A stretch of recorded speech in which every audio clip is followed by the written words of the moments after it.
Now, I like you're actually sort of wearing kind of stuff that you would have worn on the video, which kind of are involved in the album. Is it a kind of thing where you're sort of seeming to live Viva La Vida kind of every day? Is it a bit like that?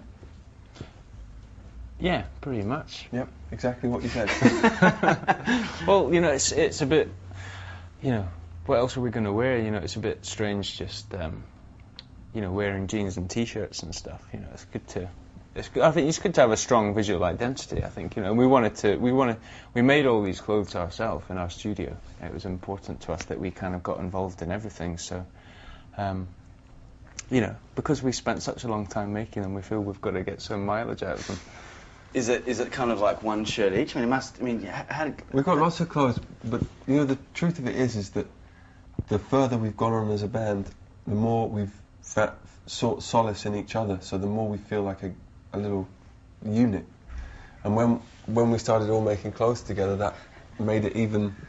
It sounds ridiculous, I know, but it doesn't. When you're a big band and everyone's taking shots at you or whatever, the more you can come together, the better. And when you're wearing the same kind of uniforms, you know, that's how you feel. That's one thing that I've always loved about you guys, is that you've been such a nuclear kind of group, and you know, there's never been talk of anyone going off and doing anything else. So true. There has been talk, you just haven't heard it. Right. Are they just in the sort of bad moments when you say, I can't believe you sewed that bit wrong on my shirt? Yes, exactly. Who did these buttons? I'm going solo. If I see a big artist, say like Robbie Williams, who's, you know, a great performance at the end, it's almost like he doesn't have anyone to kind of really share it with. Is it something that... It's true, that's a good point. Yeah, I mean, it's, you know, I think it's great being in a band because you've got so many kind of walls to bounce ideas off. And I think sometimes, you know, if you try and do it, I think it's always harder doing anything alone, you know, because if